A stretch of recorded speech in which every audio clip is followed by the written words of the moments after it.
विमा कंपनीला कुलूप ठोकण्याचा स्वतंत्र भारत पक्षाचं आंदोलन स्थगित. 1 महिन्यात पूर्ण विमा रक्कम अदा करण्याचं लेखी आश्वासन.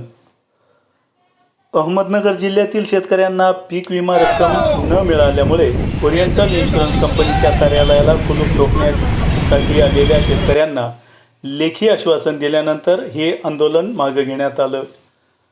अहमदनगर जिल्ह्यातील शेतकऱ्यांना खरीप व रब्बी हंगाम 2023-24चा पीक विमा न मिळाल्यामुळे पुणे येथील ओरिएंटल इन्शुरन्स कंपनीच्या कार्यालयाला कुलूप ठोकण्याचं आंदोलन जाहीर करण्यात आलं होतं. स्वतंत्र भारत पक्षाचे अध्यक्ष अनिल धनवट, महिला आघाडीचे अध्यक्षा सीमाताई नरोडे, अहमदनगर जिल्हाध्यक्ष निलेश शेडगे, महिला आघाडी जिल्हाध्यक्ष सुनीता वानखेडे यांच्या नेतृत्वाखाली हे आंदोलन करण्यात आलं होतं. विमा कंपनीचे राज्य व्यवस्थापक विनायक दीक्षित यांनी आंदोलकांशी सविस्तर चर्चा केल्यानंतर 31 ऑगस्टपर्यंत सर्व रक्कम अदा करण्याचं लेखी आश्वासन दिलं. विमा कंपनीला केंद्र सरकारकडून 99.28 कोटी रुपये येणं आहे व राज्य शासनाकडून 1927.52 कोटी रुपये विमा हप्त्याची रक्कम येणं बाकी आहे.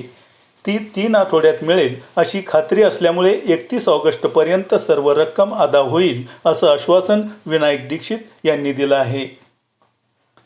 31 ऑगस्टपर्यंत विमा रक्कम अदा न केल्यास 3 सप्टेंबर 2024 रोजी कृषी आयुक्त कार्यालय पुणे यांच्या कार्यालयाला कुलूप ठोकण्याचं आंदोलन करण्यात येईल असे स्वतंत्र भारत पक्षाचे राष्ट्रीय अध्यक्ष अनिल घनवट यांनी जाहीर केलं. या प्रसंगी शीतल पोकळे, सुनंदा चोरमल, मंदा गमे, कोमल वानखडे, आशा महाकाळे, रुखसाना शेख, प्रकाश जाधव, बाळासाहेब घोगरे, श्रीराम त्रिवेदी, मधु काकड, नवनाथ दिघे, संतोष जाधव, चांगदेव वानखेडे, भानुदास चोरमल, विष्णू बनगडे आदींसह जिल्ह्यातील विमाधारक शेतकरी मोठ्या संख्येने उपस्थित होते. केंद्र आणि राज्य सरकारकडून पीक विम्याचे 2028 कोटी रुपये येणं बाकी असल्यामुळे शेतकऱ्यांना नुकसान भरपाई मिळण्यास अडचण येत आहे.